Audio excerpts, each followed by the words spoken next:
नमस्कार विद्यार्थी मित्रांनो, कसे आहात सगळेजण? नक्कीच तुम्ही सगळेजण मजेत असणार. आज आपण ऑसिलेशन या टॉपिकमधला पुढचा जो टॉपिक आहे अँग्युलर सिम्पल हार्मोनिक मोशन म्हणजे अँग्युलर SHM याचा आपण आज अभ्यास करणार आहोत. तो अभ्यास करण्यासाठी ट्रान्सलेशनल मोशन आणि रोटेशनल मोशन या दोघांमध्ये ज्या सिमिलर क्वांटिटी आहेत की ज्याचा अभ्यास आपण रोटेशनल डायनॅमिक्स या चॅप्टरमध्ये आपण केला होता, ते थोडंसं आपण बघूया. हे पहा, तुमच्यासमोर एका साईडला ट्रान्सलेशनल मोशन आणि एका साईडला रोटेशनल मोशन असं कंपेअर करण्यासाठी आपल्याला मी मुद्दाम सगळा तो टेबल जो आहे रोटेशनल डायनॅमिक्समधला तो घेतला आहे. लिनियर मोशनमध्ये म्हणजे ट्रान्सलेशनल मोशनमध्ये आपण बघितलं तर तिथं कुठली physical quantity? Linear displacement vector S. त्याला ॲनालॉगस रोटेशनल मोशनमध्ये अँग्युलर डिस्प्लेसमेंट व्हेक्टर थीटा. त्यानंतर लिनियर वेलॉसिटी V जी आहे त्याला ॲनालॉगस अँग्युलर वेलॉसिटी ओमेगा.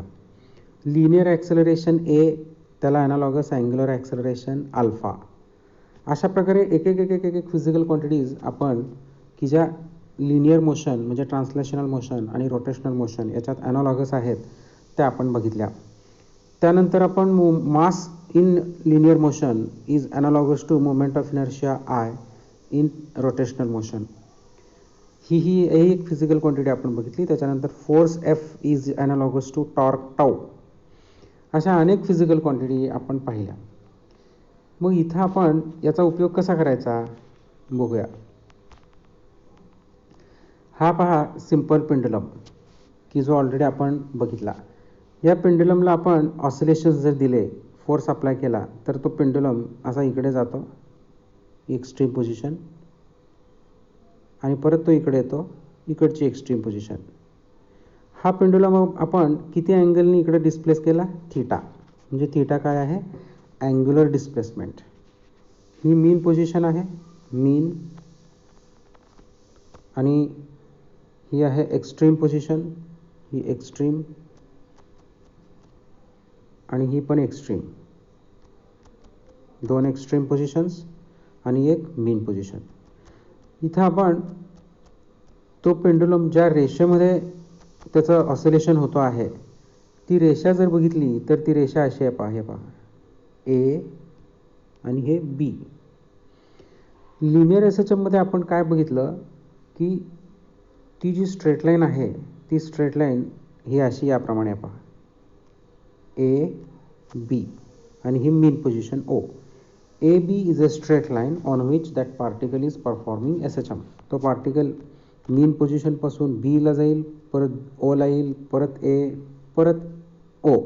अशा प्रकारे त्याचा ऑसिलेशन कंप्लीट झाला आणि ते ऑसिलेशन एका रेषेत होतं. पण इथं पेंडुलमच्या बाबतीत तुम्ही नीट बघा, मीन पोझिशन पासून डिस्प्लेस केला आपण B ला, परत O, परत A, परत B. ही जी कर्व दिसते पहा तुम्हाला, म्हणजे तो पार्टिकल असा कर्वमध्ये फिरतोय. This curve is nothing but a part of a circle. एका मोठ्या वर्तुळाचा हा एक छोटासा असा भाग आहे. त्यामुळं तो पेंडुलम किंवा हे ऑसिलेशन जे दिसतंय सिम्पल पेंडुलमचं हे लिनियर SHM नाही, ते आहे अँग्युलर सिम्पल हार्मोनिक मोशन. पण आपण हे लिनियर SHM हे बॉबचं ऑसिलेशन जे आहे ते लिनियर SHM आहे हे सिद्ध केलं आपण. आणि त्यावेळेस तिथं कंडिशन आपण टाकली होती, हा थीटा जो आहे तो थीटा खूप लहान आहे असं आपण कन्सिडर केलं. पण ॲक्च्युली ते ऑसिलेशन जे आहे ते कसलं आहे? लिनियर अँग्युलर SHM आहे. लिनियर SHM खाली दिसते पहा, हे स्ट्रेट लाईनमधलं हे लिनियर आणि हे जे आहे हे अँग्युलर. तुमच्या टेक्स्टबुकमध्ये जर तुम्ही बघितलं तर त्यांनी एक एक्झाम्पल अशा पद्धतीचं दिलं पहा. एका रिजिड सपोर्टला एक अशी डिस्क अटॅच केली आहे आणि त्या डिस्कला असं हाताने धरून असं इकडच्या दिशेनं असं फिरवलं आणि सोडून दिलं, म्हणजे ट्विस्ट केलं आपण. आणि ती डिस्क अशी इकडे या दिशेनं जाते, परत या दिशेने येते, परत त्या दिशेनं जाते, परत या दिशेने येते. म्हणजे अशा प्रकारे त्या डिस्कचं ऑसिलेशन सुरू होतं. त्याला अँग्युलर ऑसिलेशन म्हणतो आपण. आणि हे oscillation angular simple harmonic motion आहे हे आपल्याला या ठिकाणी दाखवायचं आहे आणि त्याचा आपण या ठिकाणी अभ्यास करणार आहोत. लिनियर सिम्पल हार्मोनिक मोशनमध्ये आपण त्याची जी डेफिनेशन बघितली ती कशी बघितली पहा इथं. Linear simple harmonic motion is defined as A linear periodic motion in which restoring force is always directed towards mean position and its magnitude is directly proportional to displacement from mean position. ही जी definition आहे ही linear simple harmonic मोशनची आहे. मग आता हीच अशीच डेफिनेशन आपण अँग्युलर सिम्पल हार्मोनिक मोशनची दाखवू शकतो, सांगू शकतो. फक्त एक छोटासा बदल करायचा आहे. तुम्ही बघा तुम्हाला जमता का.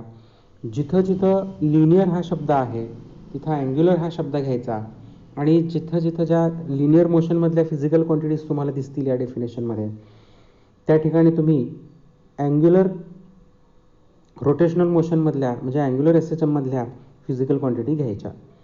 जसं आता इथं आपण बघू शकतो पहा इथं लिनियर दिसतं हा शब्द तिथं अँग्युलर घ्यायचं. इथं रिस्टोरिंग फोर्स दिसतो तिथं रिस्टोरिंग फोर्सच्या जागी काय घेणार टॉर्क घेणार. ऑर ॲक्सेलरेशन आहे पहा मग ॲक्सेलरेशनच्या जागी आपण काय घेणार अँग्युलर ॲक्सेलरेशन कारण हे लिनियर ॲक्सेलरेशन आहे. त्याच्यानंतर इथं डिस्प्लेसमेंट ही एक फिजिकल क्वांटिटी दिसते आहे ती लिनियर डिस्प्लेसमेंट आहे त्याच्या जागी आपण काय घेणार रोटेशनल मोशन म्हणजे अँग्युलर एसएचएममध्ये अँग्युलर डिस्प्लेसमेंट घेणार. ओके. मग आता काय काय बदल करायचं. लिनियर हा शब्द जो आहे त्या ठिकाणी काय घ्यायचं अँग्युलर आणि बाकीच्या ज्या फिजिकल क्वांटिटी दिसतात रिस्टोरिंग फोर्स एफ त्याच्या जागी काय घ्यायचं टॉर्क. त्यानंतर लिनियर डिस्प्लेसमेंट एक्स जे आहे एक्सच्या जागी काय घ्यायचं अँग्युलर डिस्प्लेसमेंट थिटा. अशा प्रकारे आपण जर त्या फिजिकल क्वांटिटीज जर चेंज केल्या तर एक नवीन डेफिनेशन आपल्याला मिळू शकते. बघूया बरं ट्राय करूया. इथं तुमच्या त्या डेफिनेशनमध्येच बघा linear SHM is defined as इथं लिनियर एसएचएम नाही आता angular SHM is defined as angular periodic motion in which restoring torque or angular acceleration is always directed towards mean position and its magnitude is directly proportional to angular displacement from the mean position. अशा प्रकारे आपल्याला angular एसएचएमची definition या ठिकाणी मिळेल. हे पहा angular एसएचएमची definition या ठिकाणी आपण तयार केली आहे. Angular SHM define angular SHM असा क्वेश्चन आहे.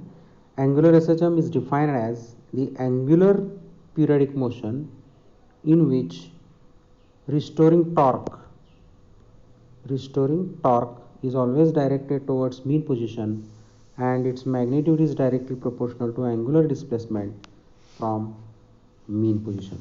अशा प्रकारे हा अँग्युलर एसएचएमचा टॉपिकला आपण आता सुरुवात केली आहे आणि आपण आता काय करूया लिनियर मोशनमधल्या ज्या फिजिकल क्वांटिटी आपण बघितल्या त्याच्यासारख्या रोटेशनल मोशनमधल्या देखील फिजिकल क्वांटिटी आपण बघितल्यात त्या मागाशी. तर आपण आता काय करूयात लिनियर एसएचएम आणि अँग्युलर एसएचएम या दोघांची तुलना करूया आणि differential equation of angular SHM त्याचा आपण अभ्यास करूया. लिनियर मोशनमध्ये आपण बघितलं force is directly proportional to displacement X. तसं आता इथं काय येणार torque is directly proportional to angular displacement. फोर्सच्या जागी टॉर्क टाऊ आणि एक्सच्या जागी अँग्युलर डिस्प्लेसमेंट थिटा. इथं लिहिलं आपण F is equals to minus K X आणि हे मध्ये के जे आहे हे के कॉन्स्टंट आणि निगेटिव्ह साईन काय इंडिकेट करणार negative sign indicates that the force and displacement they are opposite to each other.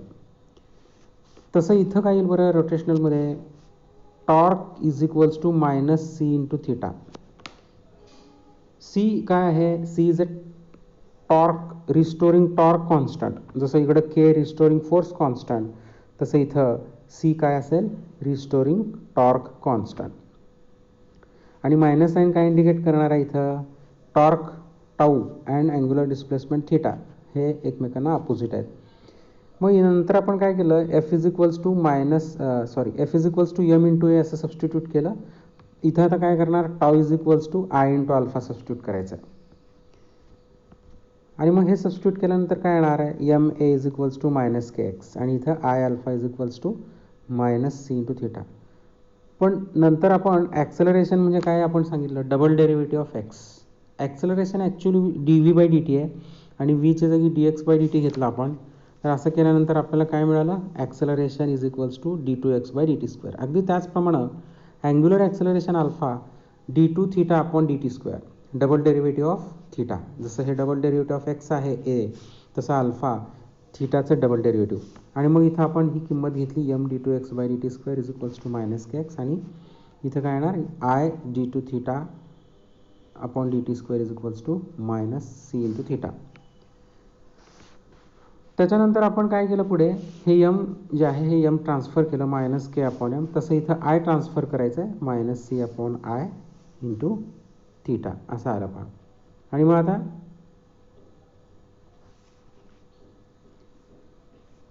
हे -k upon m into X ही जी टर्म आहे ही लेफ्टला ट्रान्सफर केली आणि ती काय झाली, प्लस झाली. -k upon m into X is equals to 0. आणि तसंच इथंही केलं आपण, ही c upon I into theta ही टर्म इथं ट्रान्सफर केली, प्लस झाली. एक फायनली इक्वेशन काय आलं, d2x/dt² plus k/m into X is equal to 0. This is the differential equation of linear SHM. आणि हे d2θ/dt² plus c upon I into theta is equals to 0 हे कशाचं, differential equation of angular SHM. तर इथे 2 मार्काला तुम्हाला प्रश्न असू शकतो बोर्डामध्ये. State the differential equation of angular SHM and explain the terms involved in it. तर तुम्ही हे डिफरन्शियल इक्वेशन त्या ठिकाणी लिहायचं आहे आणि त्यातले जे टर्म्स आहेत त्या टर्म्सबद्दल माहिती सांगायची आहे. d2θ/dt² काय आहे, it is the angular acceleration. c, what is c, it is restoring torque constant. What is I, moment of inertia. What is theta, angular displacement. अशा प्रकारे टर्म्सची माहिती लिहायची 2 मार्काला हा प्रश्न असतो. किंवा obtain the differential equation of angular SHM हा प्रश्न देखील तुम्हाला इथं विचारतात. तर आता तुम्ही नोट्समध्ये हा प्रश्न तुम्ही स्वतः लिहायचा आहे, तुम्हाला हा होमवर्क असेल.